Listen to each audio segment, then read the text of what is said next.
You have the right to remain silent. You understand that? Yes. I just want to ask you, do you know why you're here? No, I don't. I can see right by your expression, you got a lot of questions to ask us. We got a couple to ask you, too. Okay. Here he is, sitting right in front of us. This is a maniac we've been searching for 25 years. You wouldn't be here if we weren't absolutely convinced that you did this. And I'm going to show you a photograph of this young lady and see if you recognize her. This is a big, big case. A lot of people are looking at it. You've never seen that girl before. I know a lot of people, but I don't know her. I can't figure out what's ticking in between those ears. You need to man up and start talking to us. I have no information to give you for something I didn't do. It was like his soul was dead. He prayed at night, trolling the streets of South Central LA. The Grim Sleeper. Grim Sleeper. Grim Sleeper. Photos of 180 women discovered in the home of a suspected serial killer. All of these people are all pointing the finger at Lonnie David Franklin Jr. I just want to reach over and just beat the crap out of him. What in God's name caused this to happen?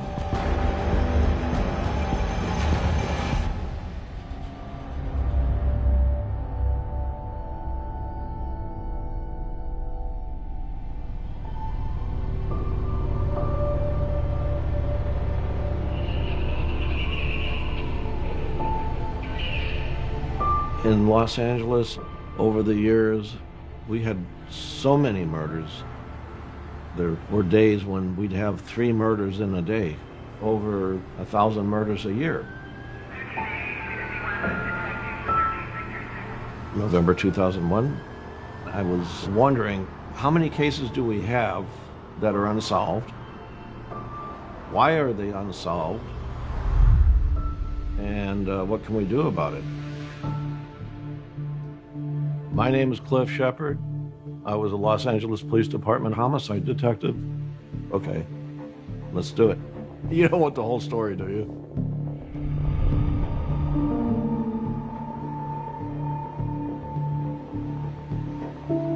We began the cold case unit of November 2001. There was one case in particular I wanted to solve. It was the .25 caliber series of murders between 1985 and 1988. There were 7 women who were just found dead in alleyways. All of them had been sexually assaulted. And all the bullets were fired from the same weapon. I'm thinking there was a serial murderer and he's still out there. Problem is, we didn't have a description of a suspect. So I started researching the murders. I've got to go back and look at these cases and then look at the evidence. Starting with the first one.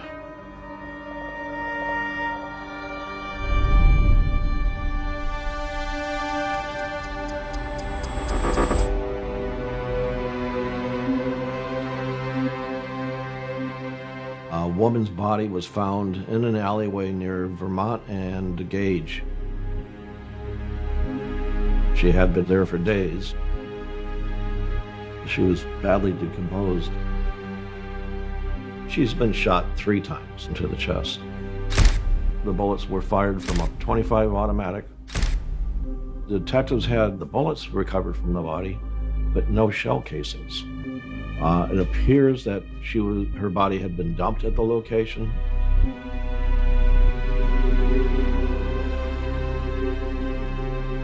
It was ultimately fingerprints that identified her.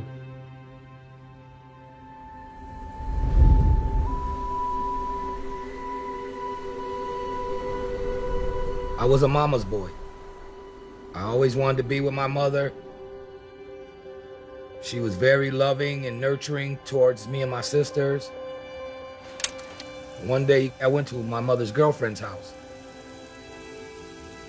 That evening, my mom said, well, I'm gonna go make a run right quick on the bus.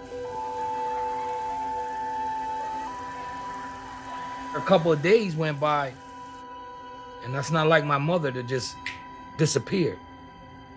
I started feeling sick. I could see my mother's girlfriend trying to muffle her crying and tears. I knew, as soon as she said, "I'm so sorry," I knew something was wrong.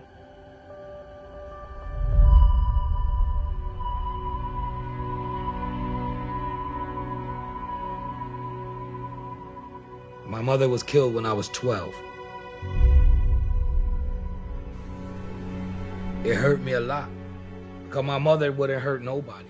She was a kind soul.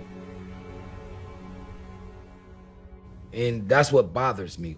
Why would you kill her?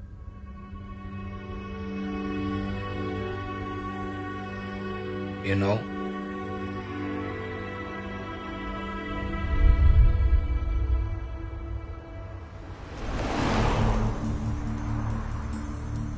In 2001, when we formed the cold case unit, DNA was going to be paramount. It was brand new technology. Before, we were still using ABO, blood typing, but that is not a very precise test. With DNA, this is going to be very specific. This is one person out of billions. You're looking for blood, saliva, semen, DNA that was going to solve the murder. But Deborah Jackson, the problem was she was in a state of decomposition. They couldn't collect anything. We have no clue on who we're looking for. No descriptions, no rumors, nothing.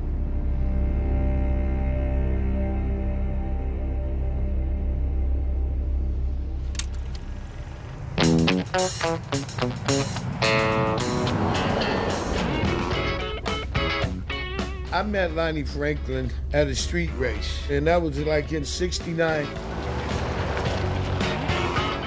Lonnie was 16. Everybody would bring their little raggedy cars out, and we would race. Lonnie was very competitive. He didn't like to lose. My name is Ray Davis, and I was one of Lonnie's best friends. Lonnie, he had them little raggedy cars, but he'd make them go. He knowed how to modify them. He could make stuff work. We talked about girls, you know, but we wasn't, I don't think we was that real popular with the girls. Lonnie was about 5'7". He was a little bitty guy.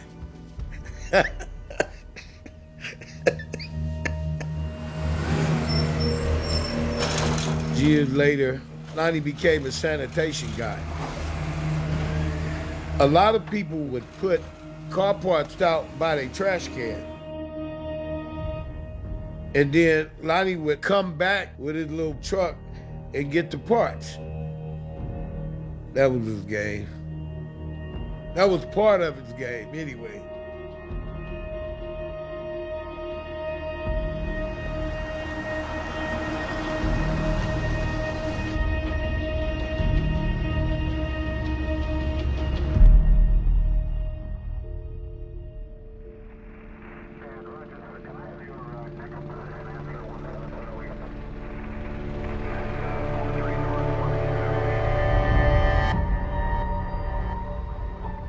When I looked at the cases from the 80s, the detectives had their second murder victim. She's found under a mattress in an alley. She was identified as Henrietta Wright. She was shot in the chest, but again, there was no DNA evidence, and there were no witnesses. At that point, we're not any closer than the police were back in the 80s. Yesterday, police rounded up tens of alleged gang members throughout Violence in Los Angeles has now claimed the lives of 560 people. During the 80s, when the .25 caliber killing started, there was so much violence because of the crack epidemic, and the women ended up being the collateral damage. because a lot of the women were crack addicted. My name is Christine Pelisek, and I was a crime reporter at the LA Weekly. The police would follow up on leads, but it just went nowhere. A lot of people thought like the police weren't doing anything to help them. The department seems to be perpetuating its reputation for tending to drag its feet when the victims are minorities. They felt if these murders had taken place in a place like Beverly Hills and the victims were, white cheerleaders, not young black women who had drug addictions, there would be really big pressure to solve that case. The message that it sends out to society is that somehow the value of your life is tied to the color of your skin. When something happens in South Los Angeles, nothing happens.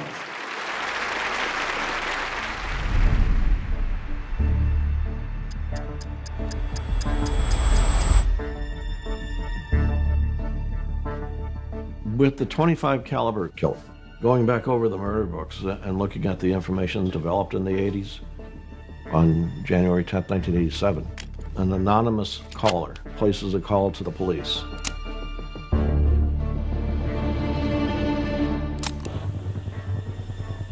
Central. I'd like to see police 831. Yes, I'd like to report a murder or a dead body or something. Where at? The address is 1346 East 56th Street in the alley.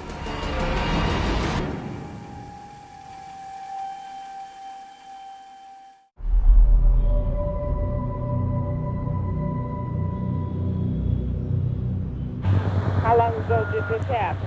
It happened about 30 minutes ago. He threw a gas tank on top of her, and the only thing you can see out is her feet. Did you get a look at him? I didn't see him.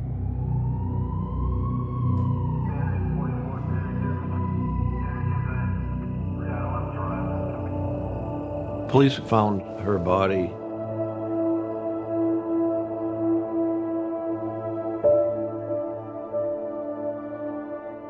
was under a gas tank. She was shot through the chest. The detectives had the crime scene processed for evidence. And in the alleyway, there were tire tracks around where her body was. The guy that dropped her off was driving a white and blue Dodge van 1PZP.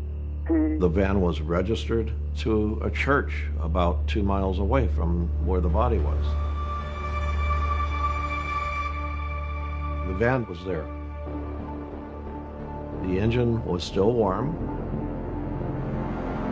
Now the police officers had to find out who was the driver of the van.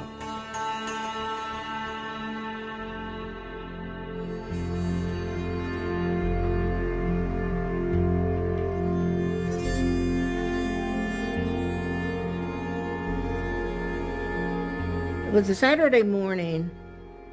Bill went down to his furniture store.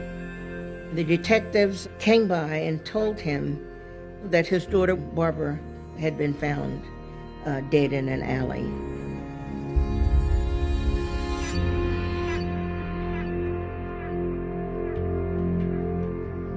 It was just unbelievable. I wanted to scream. My name is Diana Ware, and I'm Barbara Ware's stepmother. Bill's thought was that it was drug-related. We knew that she had been involved with some drugs, but detectives weren't telling us too much of anything. And they asked me something about, I know anybody with a blue van, and we didn't know anybody with a blue van.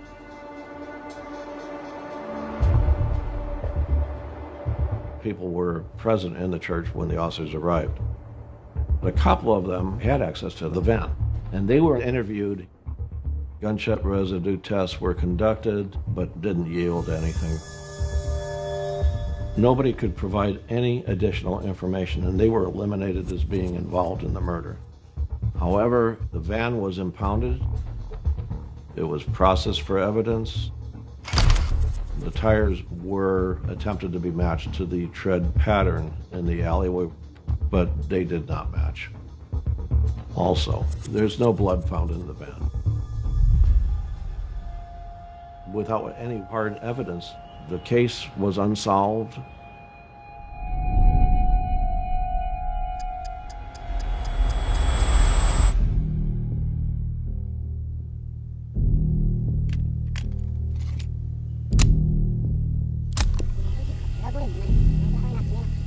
At the cold case unit, we looked at that 911 call.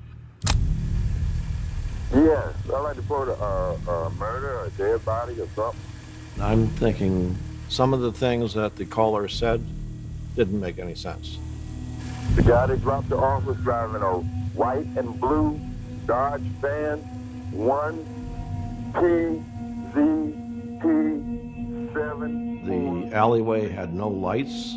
It was pitch black. And when you look at the van, that license plate was covered up by a ladder. Unless you get close to the van, you wouldn't be able to see the plate. We realized the caller looks more and more like he's involved with the murder. Okay, what's your name? Huh? What's your name? Oh, I don't stand anonymous. I know too many people. Okay then, bye-bye.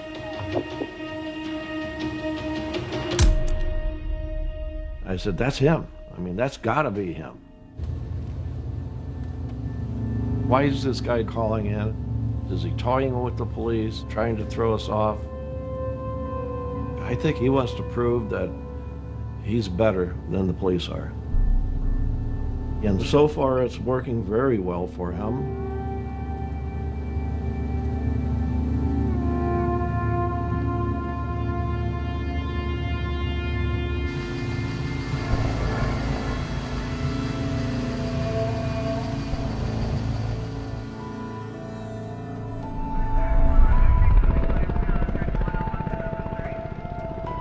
After Barbara Ware was killed, and it was also a .25 caliber, the police know that these cases are linked and that it was one serial killer. The LAPD started a task force investigating the .25 caliber killings, but they didn't let the community know what they're doing. Typically, detectives try not to release too much information. One, not to panic everybody, and to stop our killer getting information that would make it harder to being captured. They were keeping information a secret. The victims' families might have spoke to the detectives 1 or 2 times after their loved ones were killed, but they had no idea what was going on. It was crazy. There's a serial killer here and nobody knows about it.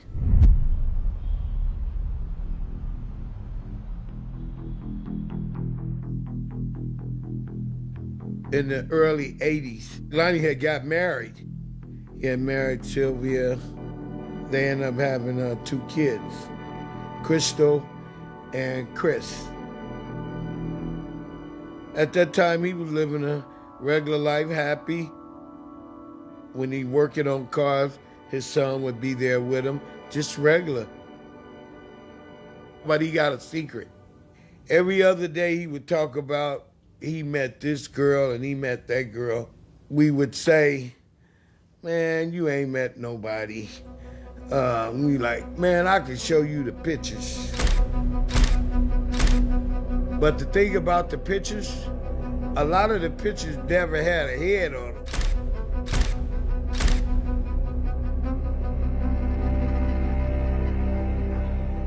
Lonnie was also sneaking out at night.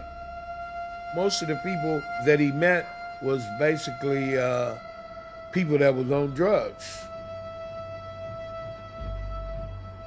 It was really street people that maybe turned some tricks for some cocaine.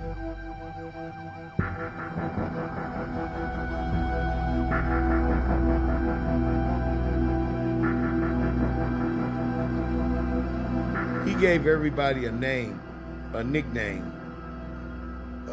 turkey thighs, horse lips. One of the girls, I think he was calling big thighs or big legs. If they're breasts, he would call them droopy titties. I think that's just weird, but I wouldn't challenge you on that. I don't do that. I'll just go with it. I don't think his wife knew because she got to go to work in the morning and she was asleep. Yeah.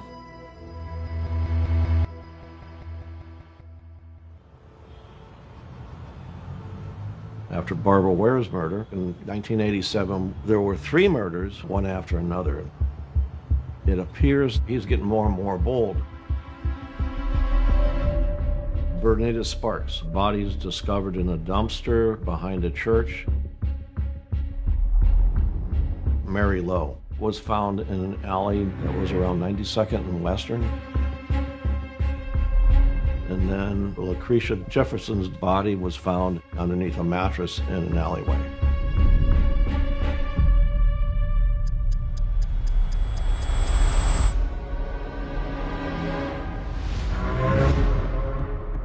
The good news with Barbara Ware, Mary Lowe, and Bernita Sparks was that sexual assault kits had been obtained. Sent those kits to be analyzed for DNA. We're using brand new technology. Hopefully we can develop it into a profile that would lead us to the killer.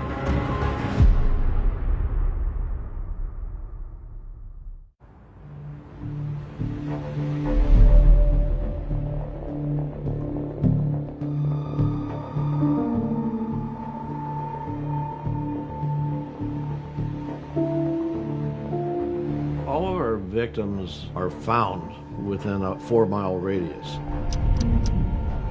This is a predominantly African-American neighborhood. He's probably a black male who lives, works in that neighborhood. He blends in. I think he was very confident that nobody has a clue who he is, and he can do this with impunity.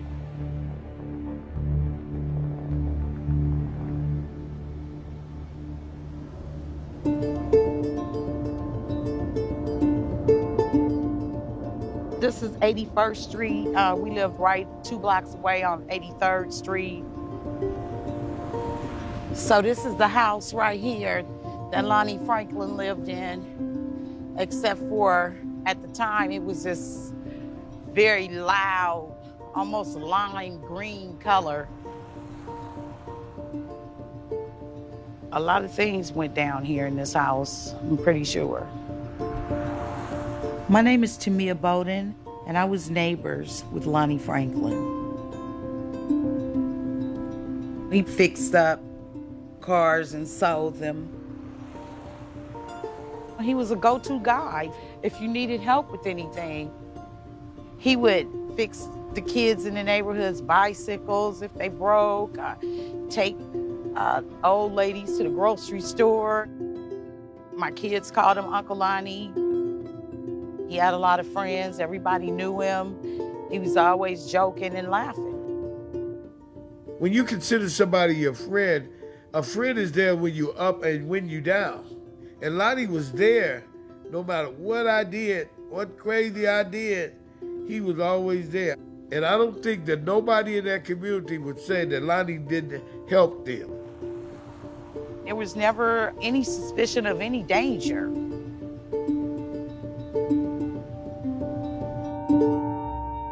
Looking back, it just made me realize that you never really know somebody.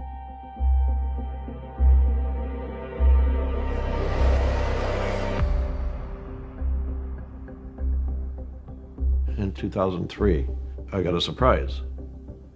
The DNA came back from Barbara Ware, Mary Lowe, and Bernita Sparks. The DNA identified the same male. Unfortunately, his DNA wasn't in our convicted offender database. It was very frustrating. That's all we have. an unidentified suspect. If we can obtain DNA from the right person, we'll have him. It's who's the right person.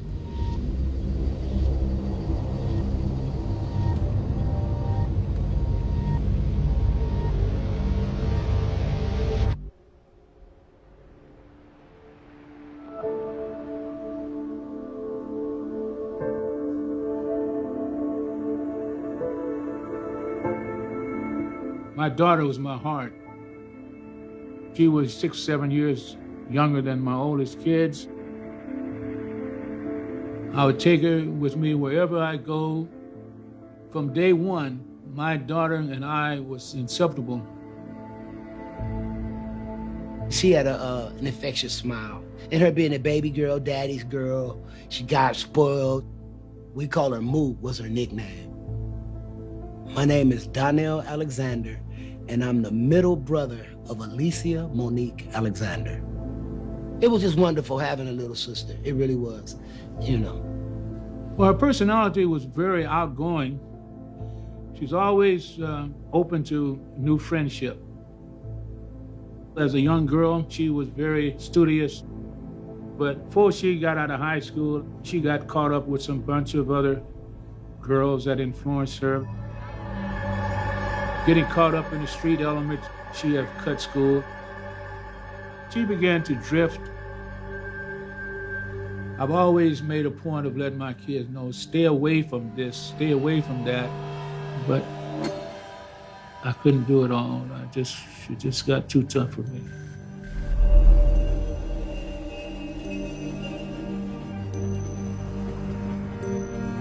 This particular day, I came home and my daughter came in. My baby was 18 years old. She said, Dad, I'm going to go to the store. You want anything from the store? I said, no, I don't want anything. All I want you to do is go to the store and come back. Will you do that? She said, yeah, Dad, I'll be back. I'm just going to the store. She didn't come back, and I worried and I wanted, hoping that I'd get a call. I hope she would walk in the door. And as it began to get later and later, I began to think the worst. She's not one to be gone for any long periods of time. It's like, now, antennas go up. Something's going on. That's the last time I saw my daughter.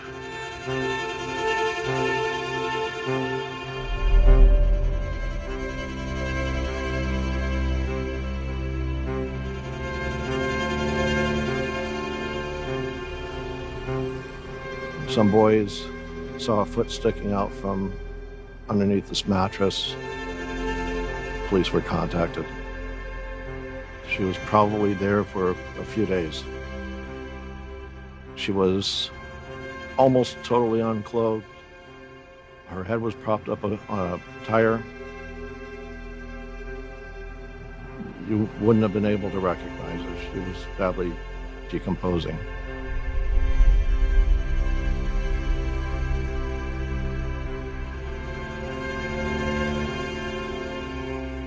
When the detective came to my home, my whole world collapsed. It was rough. It was like getting hit by a truck. And then you have to ask yourself, what could she have done to make someone treat her in such a manner and then throw away like trash? You know?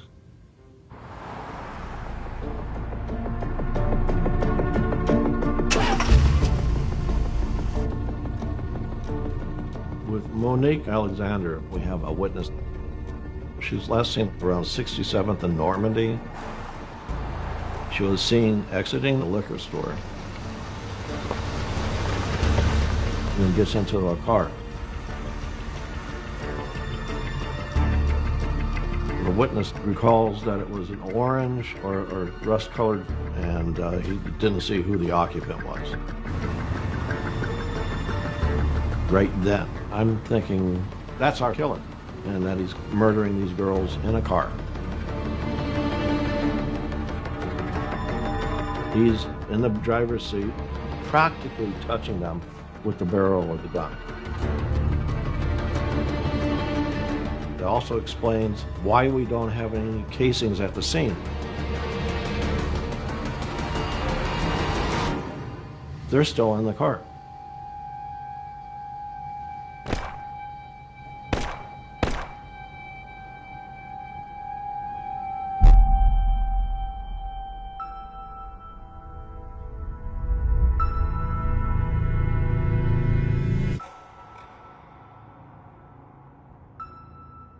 In the 80s, Lonnie was dealing with these cars.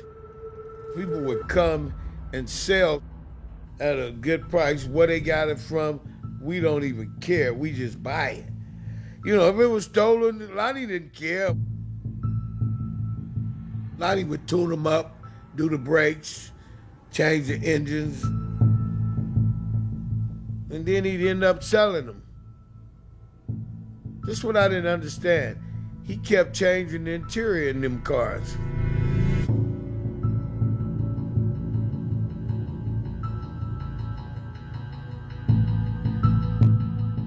Going back through the notes that the original detectives had, there was a woman who had survived an attack.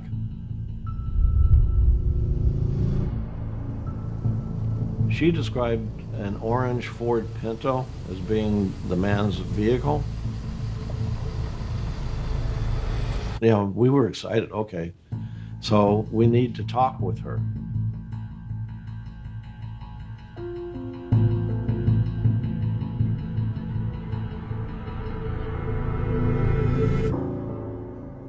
My name is Anitria Washington, and I was shot and left for dead by a serial killer.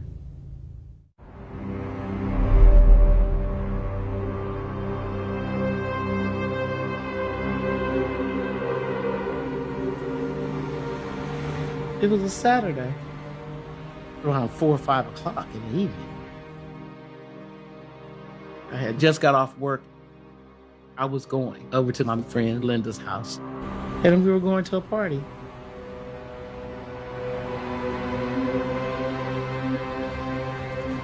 I was walking past the liquor store over here, and I noticed that this orange Pinto was outside in front, and it was pimped out. It had racing stripes on her.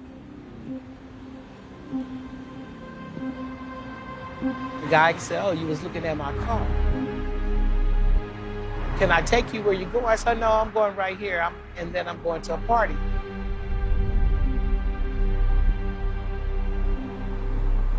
And then he said, "That's what's wrong with you black women.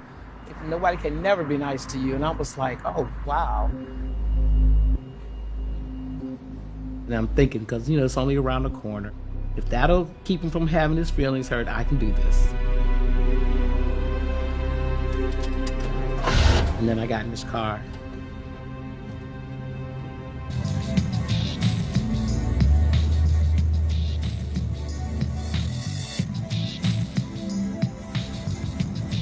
It started pretty good, the conversation. It was comfortable. It wasn't too out there or put any red flags up.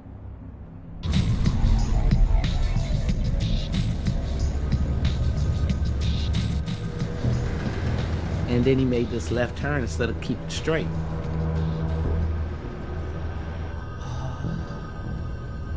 As soon as he turned the corner, it's like he snapped. He was calling me somebody else's name, and I was like, "Who are you talking to?" And he said, "Why y'all dogging me out?" And I said, "Dogging you? I don't even know you." He was on a rant, and I was like, "What are you talking about?" Okay, that's time for me to get out of this car because he's tripping.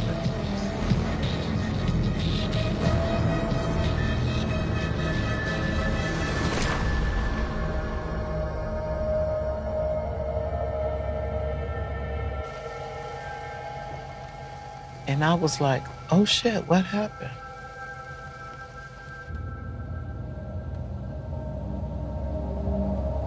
So I reached for the door, and he said, "You open that door, bitch, I'll shoot you again." I'm like, what? You shot me? I didn't feel no pain. And I was like, well, take him to the hospital. He looked at me like I was crazy. And he said, no, I can't do that.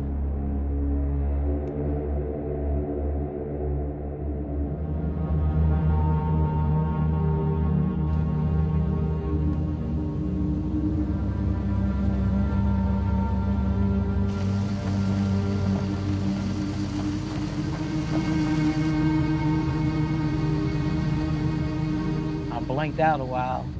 And I remember coming to and we were snapping pictures. And I was like, what the The flashes. I remember seeing a lot of flashes.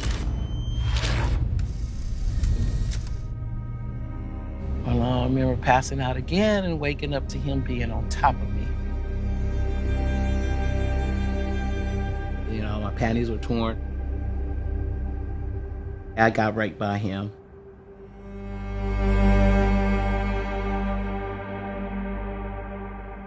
Then I started feeling the pain because it was like something was crushing me.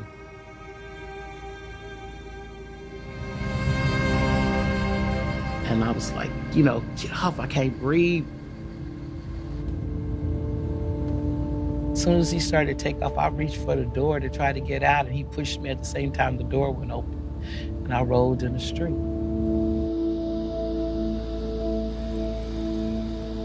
And I just remember a voice telling me, get up.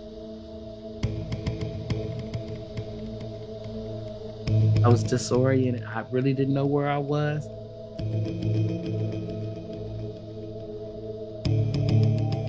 I happened to look up at the sign. I saw I was near Dinker, and I was like, okay, I can get to Linda's house. And I just laid on her porch. And then she pulled up in the driveway. She started screaming and hollering. I told her, I've been shot. Please call 911.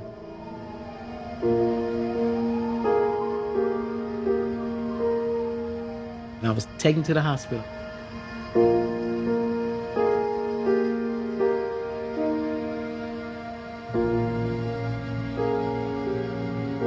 I woke up under a sheet, butt naked. I thought I died. I had a tube stuck in my side to drain the blood out my lungs. The doctor told me, your rib cage, it helped deflect the bullet because it was right by your heart.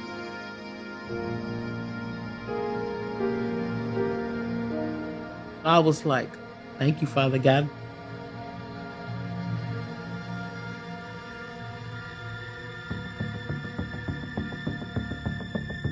Detectives found out Anitra Washington was shot with a .25 auto, the same firearm that had murdered all the other victims. When she was released from the hospital, they created a composite of the attacker. So we're looking for a black male in his 30s, well-spoken, clean-shaven. I said he was dressed neat. He was shorter than me because I was in tennis shoes and I know I stood over him. They asked me, what about the car? What did he look like? And I told them, I said it was a Pinto, orange Pinto. That moment, that's important. Hey, we're finally close.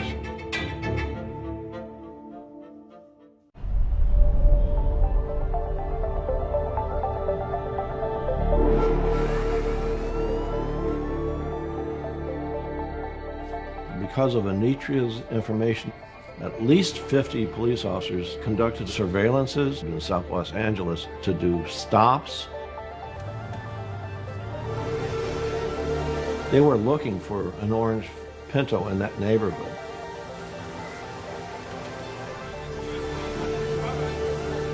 They were there for weeks and developed nothing. The detectives had no idea what happened to the car.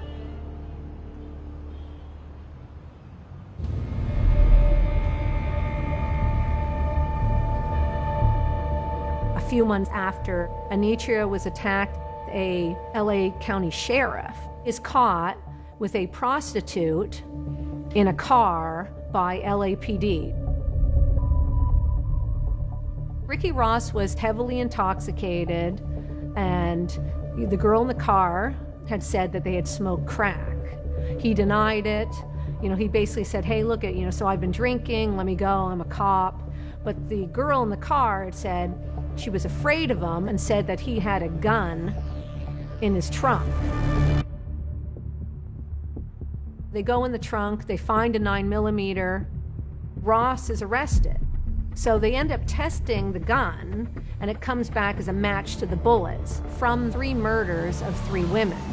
All were shot with a 9mm. It was not Ross's service revolver, but police say it is Ross's gun. Police are continuing their investigation to see if they can link Ross to more murders. They go to his place in Rialto. They find a .25 caliber holster, but they don't find the gun. And so the detectives thought he was probably good for the .25 caliber murders. Mr. Ross, how do you feel for the 3 customers? Officer Ross. He didn't look nowhere near like the person who shot me. And I'm telling him dark and short. Ross was maybe almost 6 feet. Light skin, hair. He didn't look nothing like the guy. The people may be seeking death or life imprisonment without the possibility of parole. During the trial, they ended up getting 2 other experts to test the bullets, and they both said that they didn't match. And so at that point in time, they had to let Ross go. When Ricky Ross got exonerated, he went away with every cop believing that he was the .25 caliber killer. And this was really interesting because after Anitra was attacked, the killings abruptly stopped in 1989.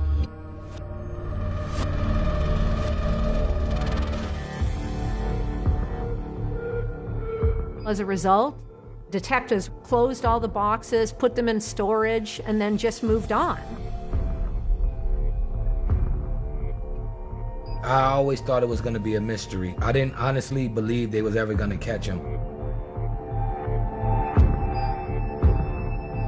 I'm walking amongst people daily that could have something to do with it. Until we find this killer, that's something that I had to live with.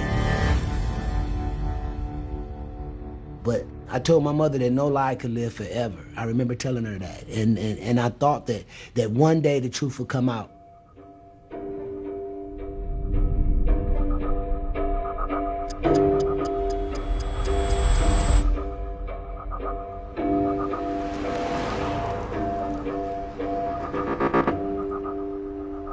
I'd been working the unsolved murder unit for 3 years, trying to solve the case.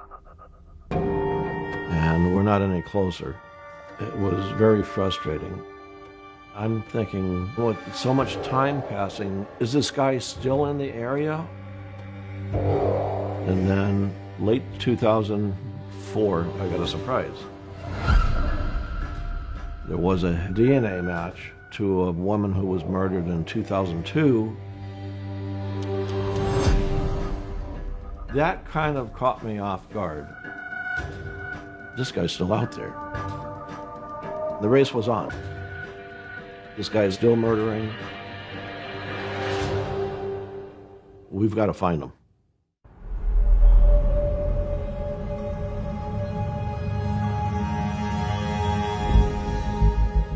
I was a crime reporter at the LA Weekly. I was always looking for stories to write. And, so I would call around like LAPD, talk to homicide supervisors to find out what type of cases they had over the weekend. I went to the coroner. On this particular day, I noticed that he was a little more intense than usual. He told me the coroner's office had seen quite a few body dumps between 2002 and 2006. A lot of women found dead in alleyways, dumpsters. So I said, okay, give me the list. Let me look at it. And he was like, absolutely not. Get out of here and don't tell anybody. So I ended up starting to call every single law enforcement agency. What I found out, Princess Berthomew was a 15-year-old foster care runaway who was found dead in 2002 in Inglewood. Princess's murder was linked to an LAPD case in 2003. Valerie McCorvey was found in South Central, strangled. Those two cases were linked through DNA to 7 murders of women in the 80s. I was absolutely shocked. That was the .25 caliber killings. And it turns out there was a serial killer operating in South Los Angeles from 1985 to 2003. I knew the police were investigating the case, but I also thought it was a story that people should know about because he is still out there.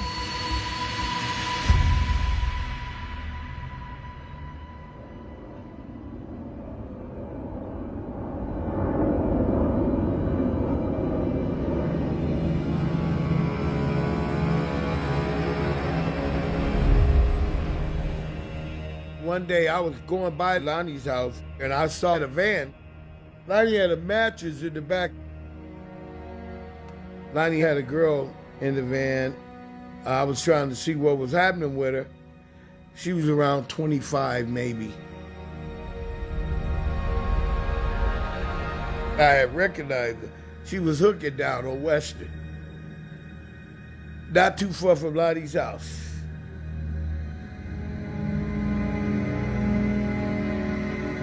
And I asked Lonnie, what's up with the girl? He said that she was for him. He told me it was his girl. And I'm like, no, that's that hooker from 98. And he's like, no. So he didn't want me to know about her.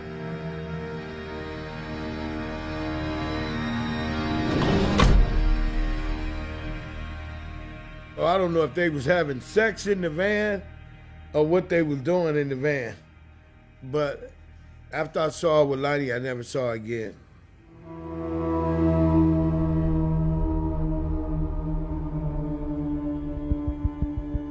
I ended up going to the coroner's office again and getting all these autopsy reports and going through them all looking for anything that was similar. And then I came across the case of Janisha Peters. A woman's body was found down around Imperial Highway in Western.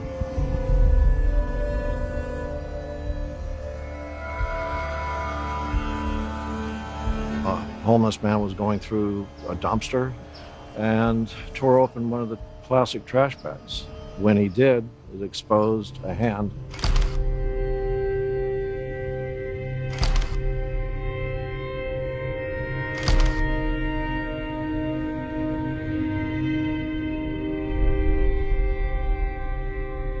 Janisha had suffered a bullet wound to her back.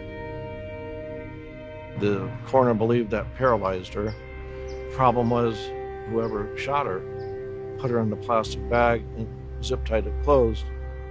She asphyxiated.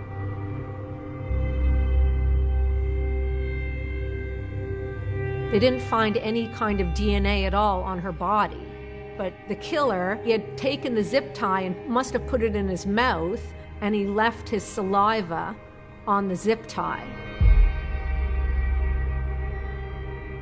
That saliva was put into the databank of felons, and it matched to the DNA found on Valerie McCorvey, Princess Berthomew, and all the women in the 80s.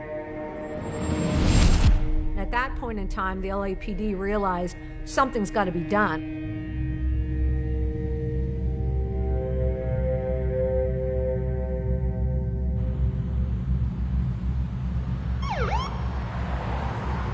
The supervisor for the cold case unit informed me we had 10 murders and 1 attempt murder from the same suspect.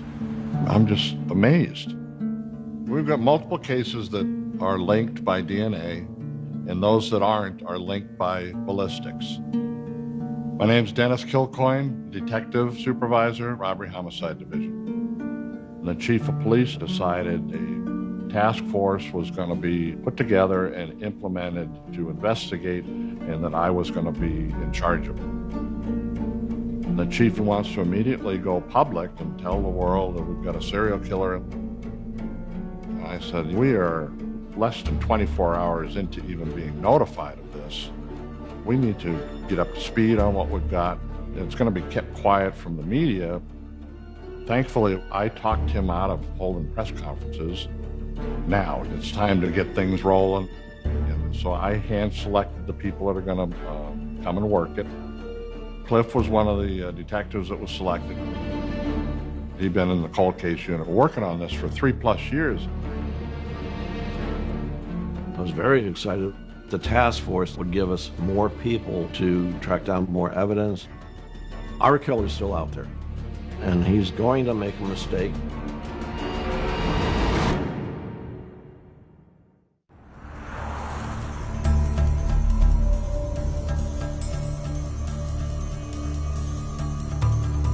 We've got the DNA of the same person involved in 10 murders and 1 attempt murder.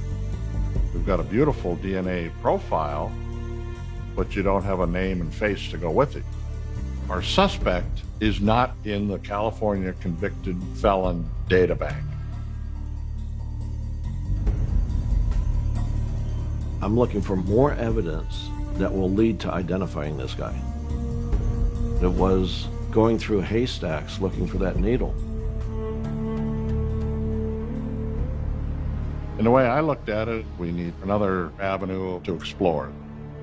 I've heard about this newfangled thing called familial DNA. It's been successful in the UK. It's never happened in the United States.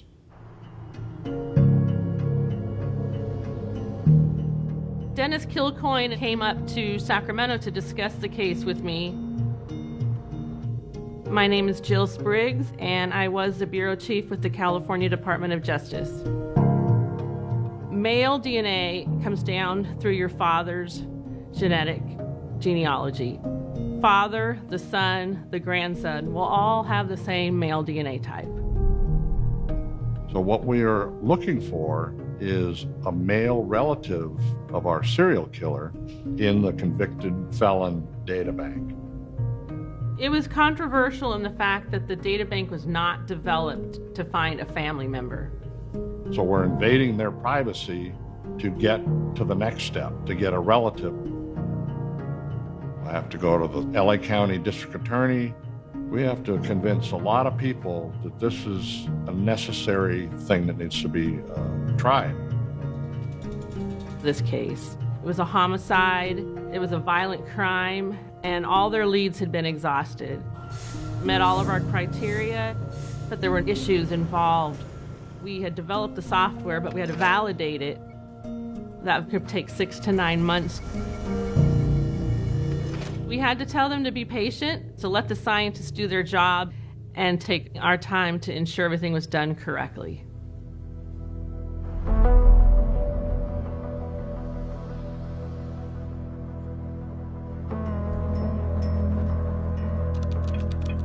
It was a tough story to write, and the police weren't happy. They would prefer if I didn't write it. They've always long believed that, you keep the information quiet, you figure out, who the person might be, you don't want to scare them off, but you shouldn't be keeping that a secret from the community. You should let them know. It's a safety issue. The article basically was saying that the LAPD started a secret task force to look into the murders. I was really nervous for the few days before it was actually going to be published. And one of the things that my editor actually was really focused on was that she wanted to name him. Everyone remembers Green River Killer and the Zodiac Killer. She was like, we want this guy to be remembered. Her and I went back and forth about, what we should name him. And we were doing these, goofy named Western Avenue Killer, Western Alley Killer, until I said Grim Reaper. And then I was like, not Grim Reaper. And then because of the 13-and-a-half-year break, it was like Grim Sleeper. And my editor was like, yes, that's it. And it was just a really, really big story. Police say the man dubbed the Grim Sleeper Grim Sleeper has roamed the streets of South Los Angeles. There have been at least 11 victims, all African American. Homicide detectives have had few breaks. It just hits overnight. We go from doing our thing and not talking about it out loud to this is a national media story. It's been named the Grim Sleeper case because of the long gap between the killings. Most of these murders occurred during the 80s when detectives were overloaded. I talked to some of the family members who, didn't know what was going on. Christine Pellicek, she was the one that let us know that it was a serial killer out there. And just hearing that news, it was like, devastating. The police, they never gave us an inclination that there were other bodies. That was nothing that the community that I lived in was even aware of. I couldn't believe it. He killed 10 people that they know of. And for my mother to be the first one, that's what kills me. It would have been nice to know that there was a predator out there that was selecting women at random. A couple of days later, the city council did this $500,000 reward for leads resulting in the arrest and conviction of a suspect. $500,000, and that was the largest reward ever in the history of the city of Los Angeles. I'm standing in front of the chief of police and all these people. They're furious and they're thinking, we should have gone public. I said, whoa, just relax. They want media attention, we're going to give it to them. The cold cases are being worked by a team of 7 detectives. And our attempt here is to take this suspect into custody before he can reoffend. We're trying to think outside the box because he's outsmarted us for 24 years. So we go out and we hold press conferences. We set up a confidential line. In 1988, there was a composite drawing of the suspect that Anitra Washington had described. Now investigators have 2 new sketches using age enhancement techniques that show 2 very different versions of what the man might look like today. Sooner or later, one call's gonna click, and then things will start happening like dominoes. They'll fall into place, and we'll have our guy. Please give the Los Angeles Police Department a phone call. And then we released the 911 call on the Barbara Ware case. All right, report a murder, a dead body, or something. In January 1987, a 911 caller gave a highly detailed account, which resulted in officers finding the body of 23-year-old Barbara Ware. I was watching TV when they brought up the 911 call. The absolute grand prize would be if this caller would come forward and tell us today what exactly he saw and who he saw. No one had ever told us about a 911 call. So I was very, very upset. I called and I finally got the head of the task force and I gave him a piece of my mind. I said, look, we don't want to see this on TV. We want you to tell us about it. She is pretty upset with me, rightfully so. I mean, that was wrong. No other way to look at it. But why didn't we know about this before? This is what really got me upset. And he says, I thought you knew. No, we did not know. They never, ever told us. There have been a lot of problems with the investigation. This has been going on for over 25 years. Now a task force hopes for a break. And they're hoping someone will come forward with new evidence before he kills again. So we're several weeks down the road. You got a $500,000 reward. You got the media chomping at the bit for information. You're being criticized left and right by the public, and yet the phone doesn't ring. Nothing. And it's just like, you just sit there and scratch your head. It's just like, how can this be?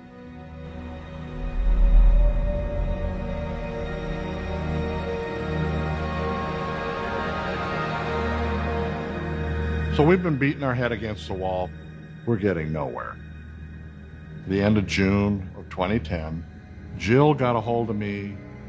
She says, Dennis, I've got some news for you. Oh, is it good news? I can't tell you.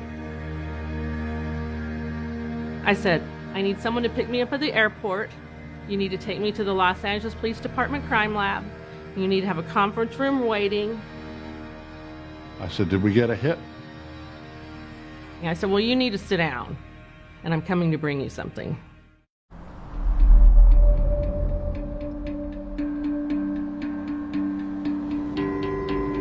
We're getting pretty anxious. We have our meeting at the Forensic Science Center. Jill comes in and she's got a letter. I slid the piece of paper over to Dennis with the name of Christopher Franklin, who was 28 at the time. He was convicted of a felony firearms charge. Which kind of took me back. I thought, well, wow, that's amazing. They did have a DNA familial hit.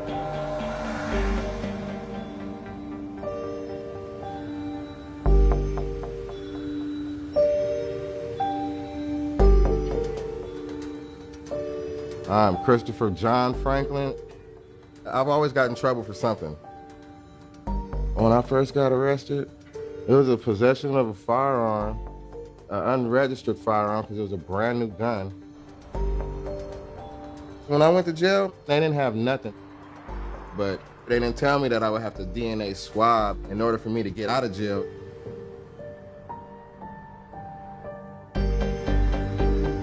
Immediately, we realized Christopher Franklin is much too young to be our suspect, so that eliminates him right away. But he shares the same profile as our crime scene DNA sample. And Christopher Franklin has a father by the name of Lonnie Franklin.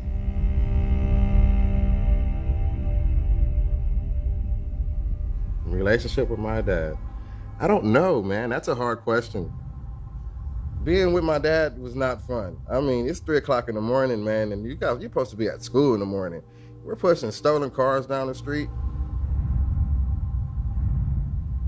Yeah, I get beatings. When I say beatings, you get the whoopings from hell. Like, you can't even imagine kids get beat like that.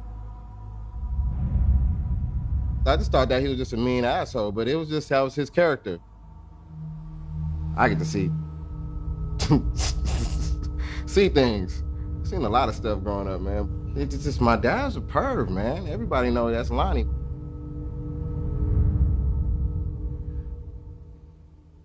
Like now, I could tell a lot of things that was going on or were not right. I don't know.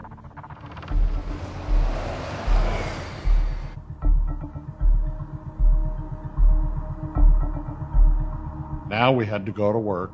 We were going to start looking into the background of Lonnie Franklin. So I make some phone calls back to my task force, and I said, I want you to do a quick background check on him, find out where he lives. We found out he had been arrested for involvement with stolen cars. He's a car thief. But his DNA was never collected because at that time our law only allowed registered sex offenders' DNA to be collected and put into the database. And then we find out he lives in the center of our target area. Anitria Washington was taken down the street. Lucretia Jefferson was last seen alive at the corner of 81st and Western. Plus some of the other victims are found nearby. I said, that's him. Within an hour and a half, we had surveillance detectives set up on Lonnie Franklin. At this point, we've got a hit on our familial DNA, but we can't arrest him because we can't prove anything on him. And also, we're not allowed to go on his property or go up and jam a swab in his mouth. The whole thing would probably be thrown out in court. We're going to follow him to obtain discarded something that's got DNA on it. A straw, a cigarette butt, a soda can, a beer bottle.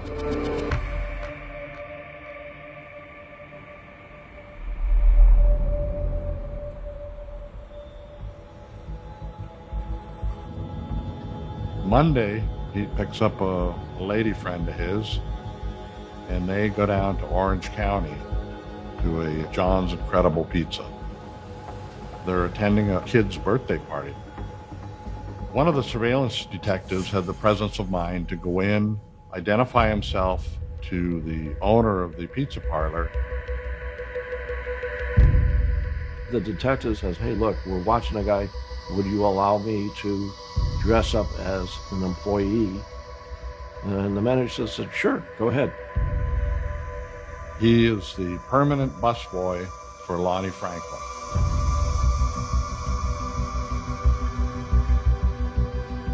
That was thinking on your feet.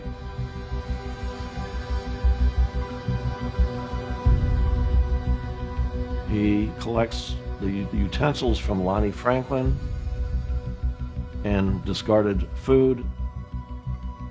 And then I personally took it over to the lab that Monday night. And it was going to be a couple of days before we find out the results.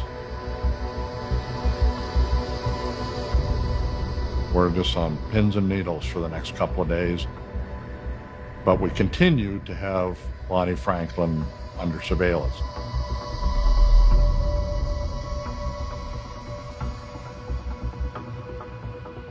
I get into the office like at 3 o'clock in the morning.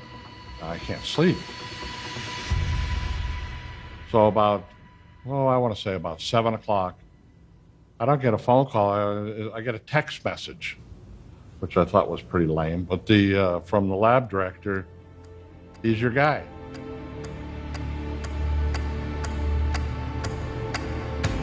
I'm about ready to explode. This is a maniac that's been killing women in the Los Angeles area for 25 years.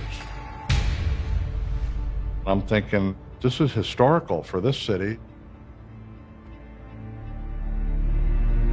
I get a call from my editor, and she says, hey, I got a tip that the LAPD is about to make a big arrest on a cold case. And she was like, do you think it could be the Grim Sleeper case? So I call Kilcoyne, and I said, I hear that robbery homicide is about to make this huge arrest. Is it the Grim Sleeper case? Nope. I didn't want to blab and let the cat out of the bag. Because our biggest fear is somebody will run up to Lonnie Franklin's front door and shove a microphone in his face and, are you the Grim Sleeper? Get off the phone with him. I call my editor. It's definitely not the Grim Sleeper case. He wouldn't lie to you, would he? No, he wouldn't lie to me. I got all these guys in the task force. Finally, it's time to give them the green light to go do their job.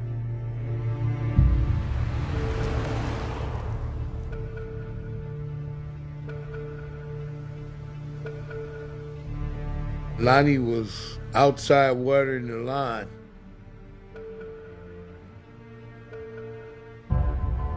I turned around and I looked. I heard these vans squeak, pull up, and all these guys jumped out with these AK-47s and these helmets. I'm like, oh shit.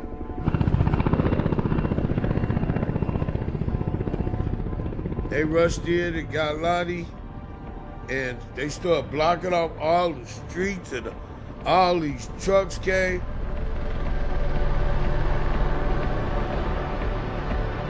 That's when they started questioning me about Lonnie.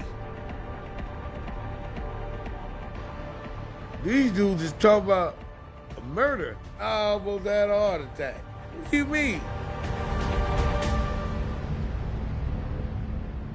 I couldn't believe what was going on.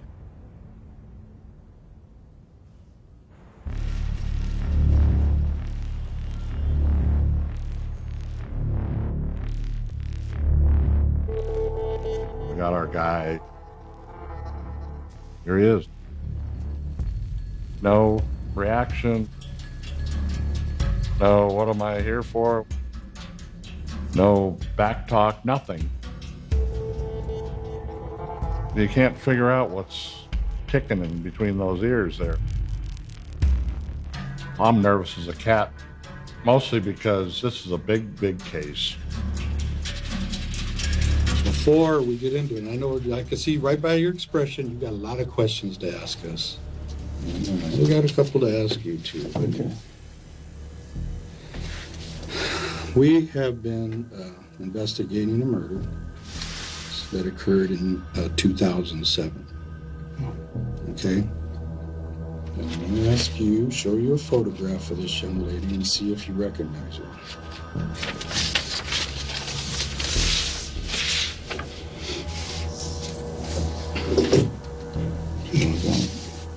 I don't know. I don't know. I know a lot of people, but I don't know her. So right there, when he says, I know a lot of people, if you go back to the Barbara Ware case, that's one of his expressions. Oh, I don't say nothing. I know too many people. Okay, then, bye-bye. And that's just the same verbiage that he used right there. Your DNA was identified in relation to this young lady's death.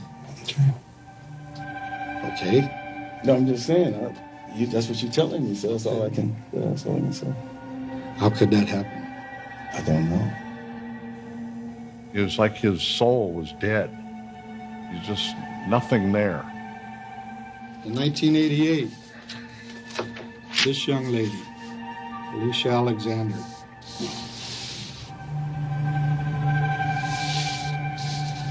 and your coincidences are getting pretty slim, wouldn't you say? Yes, sir. We know what damage he's done to so many people, so many families, and so many young girls. This young lady here, her name is Bernita Sparks. Wow, she look heavy, said. Why? No, I just said she look fat. Let me ask you something. Do you know what DNA is? Yes, the blood, saliva, anything, any body fluids that make contact. Okay, and it's like a fingerprint. Mm-hmm. Yeah, only one person has that DNA. Okay, so you understand it probably better than I do. Yeah, I understand, but I don't know these people. I just want to reach over and just beat the crap out of them.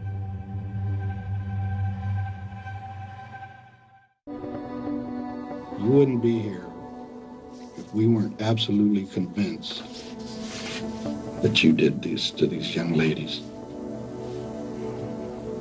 Give me an explanation. I have no explanation to give you for something I didn't do. So you're just saying you just got a run of bad luck? No, I'm not saying I had a run of bad nothing. I don't know these people. People ask me, well, how do you know when somebody's lying to you? I look at them and I said, well, I've got 4 kids. And I said, it's pretty basic. You know when somebody's lying to you. What in God's name caused this to happen? When he's not with his wife and children, he's out creeping at night. These families, just like you would want to know if something happened. Creep at night, man. I haven't killed anybody, so I'm not even tripping on that. We gave it our best shot with him in the interview room. Well, that's that. Your hope is that he's going to confess to everything, but didn't happen. Any questions? No questions. The minute he was taken into custody, I want the family members to hear it from us that we caught him. Dennis called me. He says, I want you to come down to the station as soon as you can because we want you guys to know what we know before it gets out to the media, which I was very pleased with him for doing that. Are they going to take care of this? Yeah, let me talk to you. It was like a burden had been lifted.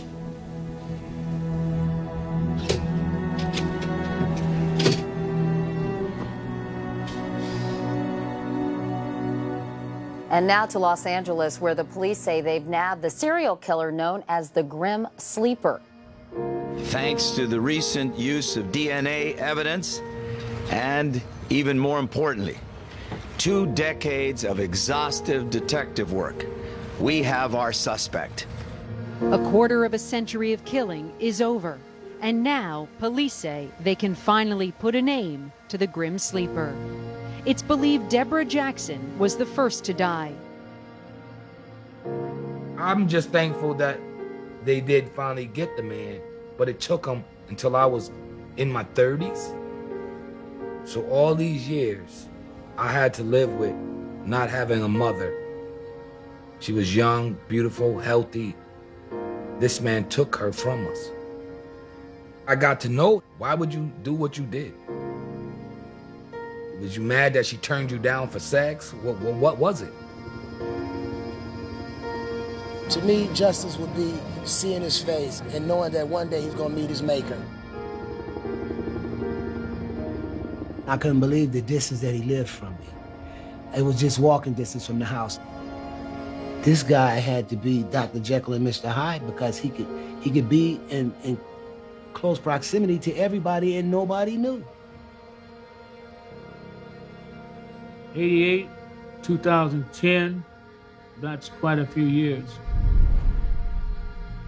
Now we have to get justice for all, not just for my daughter, but for all the girls that he had did what he did towards them.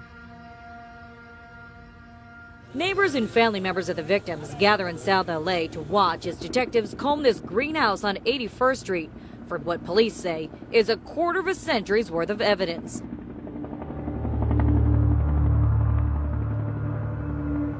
I was tasked with searching the house. It was a 3-day search warrant. My name is Darren Dupree. I was a detective on the Grim Sleeper Task Force. The garage is where we hid pay dirt. We found women in photos everywhere.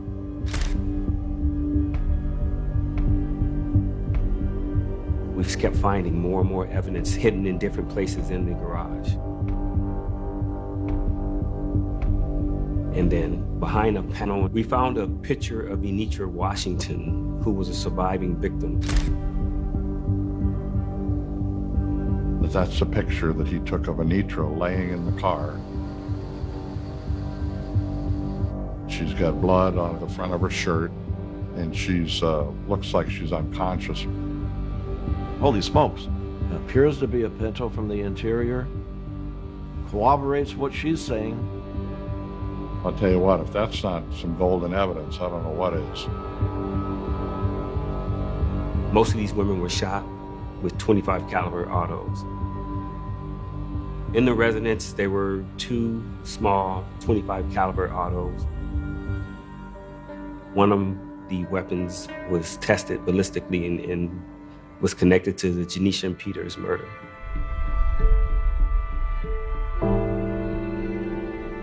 I had a problem with everybody because I didn't believe Lonnie did this shit. I was thinking that they was just trying to clean up their books on my man.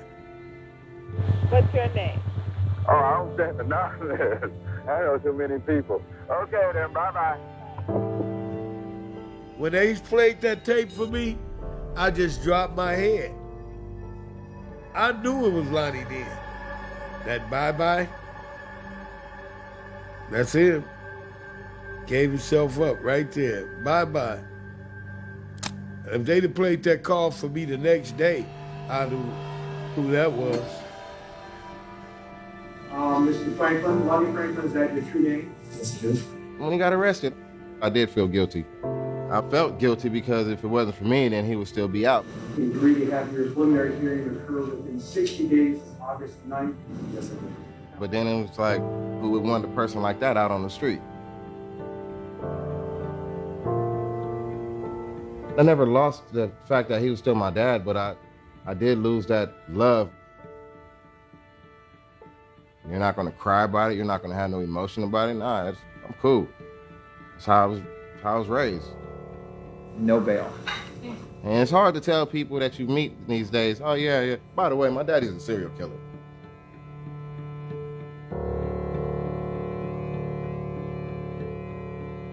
Throughout the search, there came to be 180 photographs that we were unable to identify.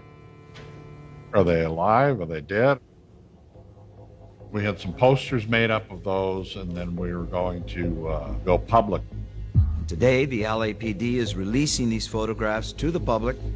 Some are semi-naked, some seem unconscious, drugged, or possibly dead. The police want to find out if any were victims of the Grim Sleeper. Several weeks down the road, we were down to about 30-some that had yet to be identified. Unfortunately, we had a handful of them that turned out to be other victims. It's my firm belief that there's more victims out there, but we don't have enough evidence to convict him on every murder that he ever committed.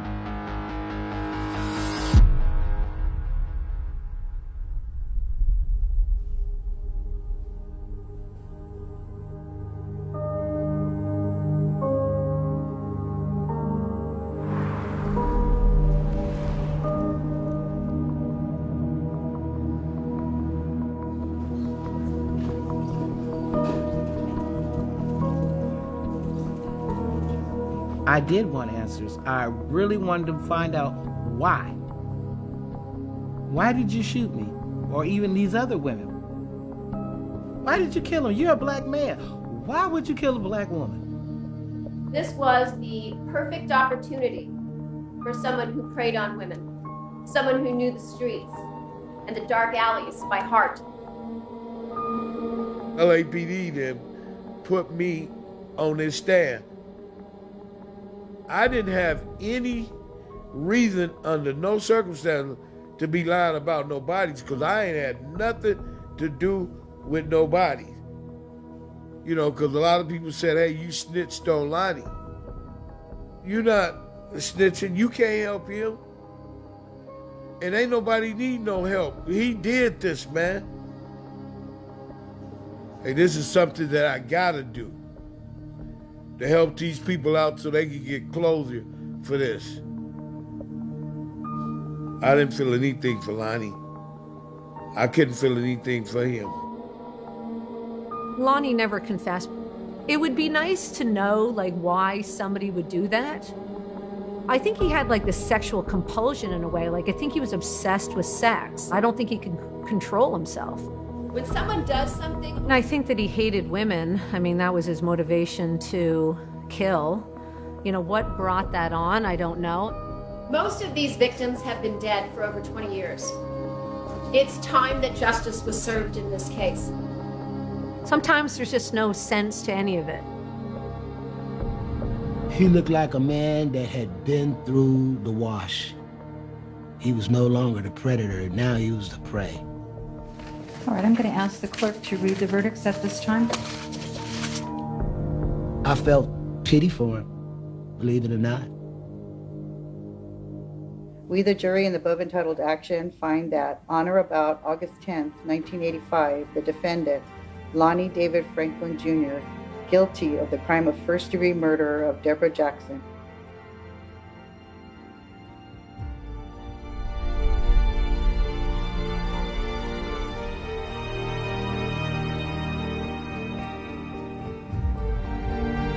Lonnie Franklin, it is the judgment and sentence of this court that you shall suffer the death penalty. But it's not vengeance, it's justice, Mr. Franklin.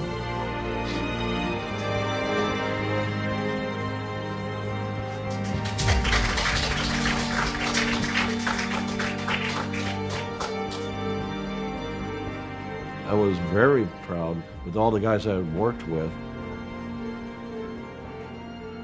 We caught this maniac and stopped him. He took my daughter's life, along with the other lives that was taken. That is where the weight of everything came off my shoulders. It's just unbelievable a human being could be so cold and uncaring. Because he took a limb from me, something I'll never get back. He took my baby, from a baby. But what goes around, it came around, and now it's his turn. Thank you. I knew then that there was justice. I think we had a positive impact. The relationships that were strained with the community at the beginning then grew to actual relationships afterwards. After we had the press conference, Mr. Alexander, he comes over and whispers in my ear, he says, "I will never forget you, Dennis."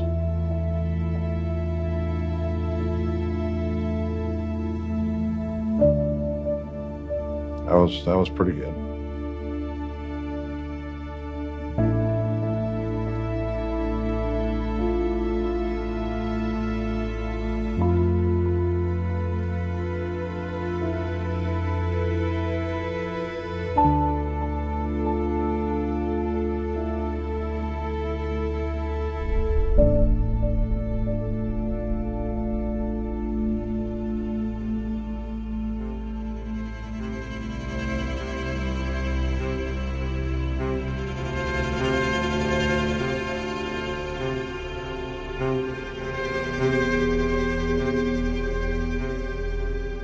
In a city the size of Los Angeles, there's tens of thousands of unsolved cases. It's my firm belief that Lonnie Franklin, he's probably responsible for, I would say, well into the 30s of women that he murdered.